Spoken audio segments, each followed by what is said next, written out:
Hi everyone! Just a video on well, one of my. I have to look over there again. I have to get used to that. One of you, my viewers, and I have forgotten to write down your name, asked me earlier today to do a video on how I got into tarot, and I thought, what an interesting question. And at first I just had to think about that for a bit, because it was an interesting question, like, how did I actually get into tarot? And I think it was because of my mum. And my mother had a tarot deck, but I think I was already interested in it before that, because I ended up on a spiritual forum at some point. And well, then there's always people on these forums that are doing cards, right? And card readings and stuff. And I think that's how I got into it, and also did card readings online. But then, yeah, then I didn't really know all that much about it. So then you get the interpretations from a computer, which often doesn't really make sense. And then it was often a Celtic cross, which I also didn't really understand much about. I was still learning at the time. But the thing is, I've always been interested in the for some reason or other, in the paranormal. I guess I was born with that. As a kid, I remember that I could hear voices, and I saw things as well sometimes, like premonitions. But then I actually could see it. It was as if, not in a dream or something, but I could stand outdoors, for instance, and all of a sudden I would have this vision. And it was real. To me, it was real. And then I told my parents, "Oh, have you seen that?" And at some point I saw a train driving over our driveway. And it was as real as well as this glass of water that I got here, to me. So I told my parents, "Oh my God, that train, did you see that?" And my parents were like, "What? A train? What are you talking about? There was no train." There was a train. I saw a train, you know. I was adamant. But there hadn't been a train. So that's the kind of stuff that I had as a kid. And I actually think even as a baby, I had these things, that I saw things or maybe heard things. Because I remember my mum telling me, and my dad as well actually, that I was born in May, so then summer comes shortly after that, and then they put me in the garden in the pram, and all I did was cry really loud. So my mother was embarrassed, you know, that I was crying bloody murder, so to speak. I'm thinking, I cannot remember that, of course, but I do think that I actually just saw things and heard things, or both, and that just scared the hell out of me. And at some point, as I got older, I think about 8 or 9 maybe, I'm not entirely sure, I didn't see anything anymore, I didn't hear anything anymore, because, well, you shut down those abilities, right? If constantly people are telling you that you're wrong and it's not there and it's not true, blah blah, at some point then you just close that door. And then later on in life you spend years trying to open that door again, trying to get back your abilities. But in any case, I did always end up with spiritual people, spiritual situations. When I was 20, even younger, I wasn't even 20, I was 19, barely 19. I had someone do black magic on me. And I don't know, that was very unpleasant, by the way. I was always drawn to the paranormal, even like movies and documentaries and things like that. And my husband that I married when I was 22, I think, the father of my kids, he also had gifts. He was also very, very intuitive. He could feel things, see things.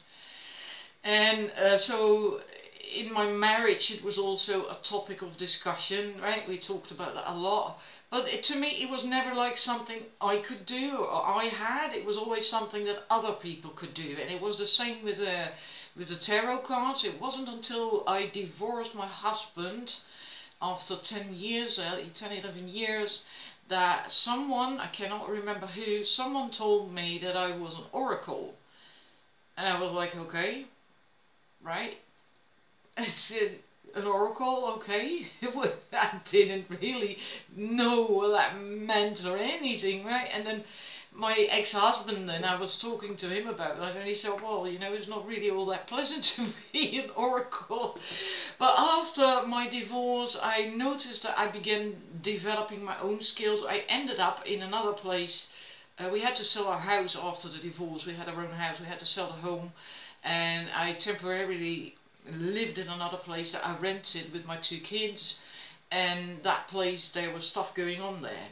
And I could feel that. And you know, I was sitting in the living room at night. The kids were both asleep, and I was sitting there, and I still get goosebumps all over just talking about that. And all of a sudden, the temperature would drop right around me. Not the entire room, just right around me. The temperature would drop like a brick, and I would get chilled to the bone. Seriously, it was awful, really scary as well, because I was a single mum all of a sudden, on the rebound, right? I had to take care of 2 kids, and then all of a sudden I also had to deal with that shit. My kids both have some sort of gift as well. Both my kids in that house also saw things, shadows moving, heard weird things as well, and especially my son is really very gifted, but he also shut those doors. And somewhere around that time, I think I ended up on a spiritual forum, because it just had my interest. It always had my interest, the paranormal, intuitive stuff, etc. And that's, I think, how and when I got in touch with the tarot cards. I had a few readings done in that time as well, that I actually also paid for. And the woman was really good. She was very accurate. I still have those readings somewhere. And then at some point my mum had a tarot deck. I really don't know why she bought it. My mum is also a bit of a free spirit, a bit of an adventurer in a way. You know, she's an Aquarius. Aquarius are like that.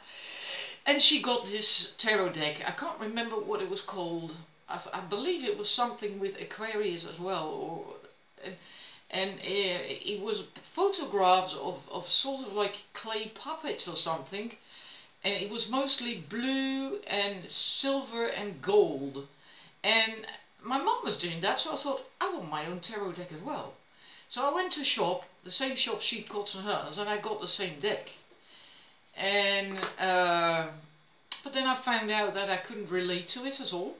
Not at all. It was just cold to me. It didn't have any warmth. It was just blue and silver and a bit of gold, and I just couldn't really relate to it. Also, the figurines, the characters on the cards being like these puppets, sort of, really nicely done, right? Really nicely done. Not like silly or anything, but it just didn't work for me. So then my tarot deck, my first tarot deck, got shelved, and I never really used it anymore. I did online readings still, especially when I met another man, right? That's what you do. You meet a man and you want to know. It's always about love, isn't it? It's almost always about love.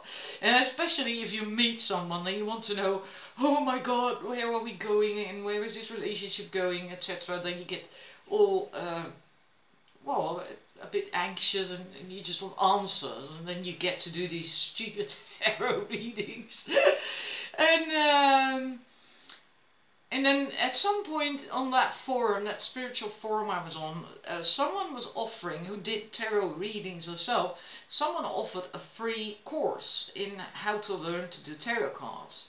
And I thought, okay, I want to do that. I actually really want to do that. I want to learn more. And then we had to buy, everyone had to buy the same deck, because it was easier for her. She used the Rider-Waite, so then I did as well. I got myself the Rider-Waite deck. I did that course. I learned, well, a reasonable amount of things, but not really. She was, as far as I'm concerned, not really from intuition and the heart, more from the head. And she used the numbers a lot as well, and I don't know, somehow it didn't really work for me. It somehow just didn't. I'm really, really very sensitive, very intuitive, and if something is more from the head, it just doesn't do it for me, it doesn't work.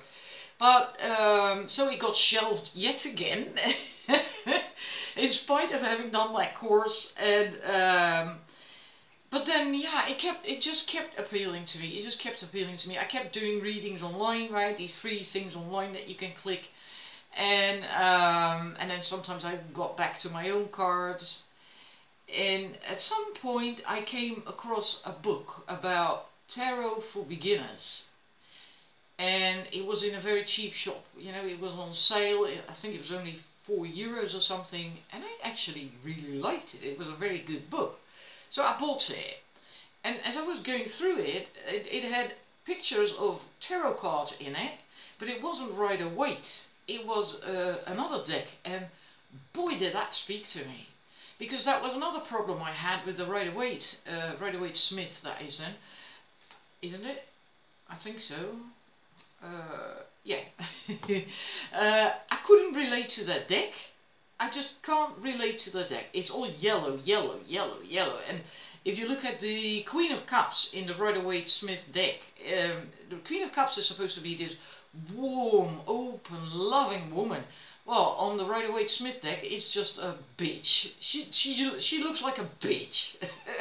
And the King of Cups, it looks like this old fart that you really do not want to get involved with, you know, where it's supposed to be a very warm and as far as I'm concerned, attractive man. I don't find him attractive at all. And so I just really, really disliked that deck. And the stupid thing is, I was actually, in spite of that, getting the hang of it. I was forcing myself to get the hang of it. And it began to work out, but then I came across these images in that book from a tarot deck that really, really touched me, really resonated with me. And then I thought, I'm going to find out which deck that is, and I'm going to buy that. And I did. And that is the Rider-Waite deck. Oh, sorry, Rider-Waite. Robin Wood tarot deck. It's also a beginner's deck. It's slightly more pagan. I am a pagan, so that works for me. That works for me. That really, really works for me. And especially the Queen of Cups is wonderful in this deck.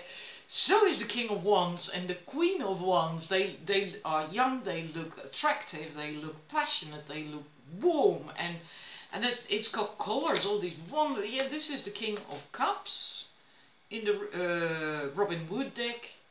I'm not into beards and moustaches and stuff, but oh, this man, you know, he's okay. I kind of like him. I dig him. I can dig him. And I'm looking for one card. Yeah, there we got it. For me, this one I love. I love. The Ace of Cups. I also, so I began using this deck. It's really nice and colourful, and it's just absolutely wonderful. It resonated with me from the word go. So I shelved the Rider-Waite-Smith, and I began working with this. I went through the entire deck to study every card. I made my own journal. I began journaling as well, right? Date cards and all that stuff, and yeah. And it really worked for me. It really, really did work for me. I'm going to try and keep this short because it's getting dark. And I've worked with that deck. I could not understand how some people can work with maybe 20, 50, I don't know, tarot decks. There really are people who have that many tarot decks. I never understood. You know, how can you actually relate and get to know so many tarot decks? It's just confusing. So I worked with this deck, the Robin Wood tarot deck. It's also a beginner's deck, well, for years. And until last year, then I felt I want another one. I want a new tarot deck. And then I got the Green Witch tarot deck in, which is even more pagan-y witchy. But it does also really resonate very well. At the moment I'm not using my Robin Wood deck. Not at all really. I'm doing most of my readings, personal readings people ask for. I use 9 out of 10 times I use this tarot deck. It just really speaks to me. It's really easy for me to read. And some cards are not like the default tarot, which allows me to really tap into my intuition, into my inner knowing, to let go of the default tarot interpretations, because they can help, but they can also limit you, right? If you see a tarot card and automatically you get the default interpretation, then you're limited and your intuition can't do its thing. And with this, it opens me up tremendously. It's yeah. Then I got late last year, early this year, I got the tarot of sexual magic in, and well, some 2 weeks ago or something, the Wildwood Tarot. I use that a lot as well. I'm using that a lot for myself, also for my readings on my channel here on YouTube. Sometimes I add to personal readings from this deck, so then I'm using the Green Witch Tarot, and then sometimes for a question I feel I have to really now use this deck, the Wildwood Tarot, for some reason, because this is also a pagan deck yet again, but it's deeper, it's far deeper. So in that sense, it's like as if I've been going deeper with tarot decks, or sorry, yeah, paganistic tarot decks, because this one is paganistic, the Robin Wood, but it's still very much like the Rider-Waite-Smith, the default normal tarot deck. Then the Green Witch was already a bit more of a deep dive, and this one is yet even more of a deep dive in my paganistic roots, which was great, because a month or two ago I felt that I really wanted to go back to my pagan roots, do more with that again, like use my shaman drum and I don't know, you know, just pagan thingies. And I also felt I needed another tarot deck that took me deeper, really deeper with these things. So yeah. And I've also had a period where I actually shelved tarot completely and went to Lenormand and the Gilded Reverie Lenormand from Ciro Marchetti, and I love that as well. But at the moment I'm not using Lenormand much. I'm really back to my tarot cards and yeah, oracle cards as well, because I have a great many oracle card decks. I'm not certain if you can see, because it's getting a bit grainy, I think. It's getting dark, but it's in that bookshelf there. I have now, I don't know, 30 or just over 30 different decks, tarot, oracle cards, Lenormand, and I don't know, and yeah. So that's how I actually got into it, and how I developed it is just practice, you know, read books, yeah, and just learn to trust my own intuition more and more and more. In the beginning I didn't really do that. Then I was still looking up everything in a book, and I still sometimes do that, because when I read in the book what it says about the card, somehow whilst reading it triggers my intuition, I don't know. And so I still do that at times, but I now really trust my intuition. I often don't even read the interpretations in the book. I just look at the card and it's like, okay, so if that's you that I'm reading for, what are you feeling in this situation? What are you feeling? And I just know, it just comes up. I can just feel it, you know, I can just feel it. Sometimes it's, well, that's quite something. At times, if there is very emotional feelings, very sad feelings, and sometimes I'm almost crying. If you've been following me for some time on my channel, then you have noticed that. I think a few times that has happened, that I'm actually choking and almost crying, that I really have to, like, to not end up bawling my eyes out. And then it's not about me, it's not my feelings, but it's just the feelings, yeah, for the people that I'm reading for, and I just feel that, yeah. So that is in short a bit my story of the how did I get into tarot. It's just me and the spiritual and all that stuff. Just it always has appealed to me. The paranormal or let's say, freaky stuff, I steer clear from. I don't go there anymore. I've had too much to do with that. I've lived in haunted houses. A house where we needed an exorcist twice, and then it still wasn't completely and it couldn't be really completely sorted either, because it came from the ground. It was something that ran underneath the house in the ground.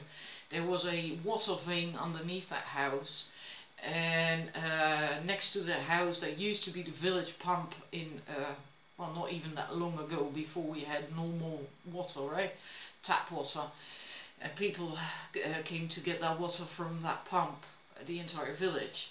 But that water vein was still there, right? And we also had a well indoors, so people in the past could get that water, fresh water, from that well indoors directly. And water absorbs energy, and it absorbs any kind of energy, whether negative or positive, it doesn't matter. Water absorbs that. So, and it's an underwater vein, I think you call that, and sometimes these things can come from maybe 100 kilometers further away, and where the source is of that vein, or maybe even further, I don't know. And meaning that, let's say if it comes from 50 kilometers, then it has 50 kilometers to absorb all kinds of energies, and then it gets to your house, and you live on top of that. Well, fucking wonderful. Well, sorry to say it that way, but it wasn't that way. It wasn't. You know, it was horrible. It was absolutely horrible. The shit that went on in that house, it was, no. I'm not going there. I'm not going to tell you in detail. Like I said, I'm going to steer clear from this shit. When I moved into this place, it was clean. It was wonderful. It was a bit stale, you know, the people who lived here hadn't been all too happy or bright or anything, and so I cleansed it, and I put a lock on the house, and I regularly still cleanse it if I feel it's necessary. I've got all my crystals, near 300 I think, and well, I'm very positive, and you know, and all the stuff I do, and so this house is wonderful, and yeah, no more negativity for me. I'm done with that. Anyhow, that's a bit about me and how I got into doing this. So there you are. I hope you enjoyed it. And yeah, I'll be back again soon with a reading or another video. And I got plenty of things up my sleeve, even though they're short. So thank you for watching, and bye.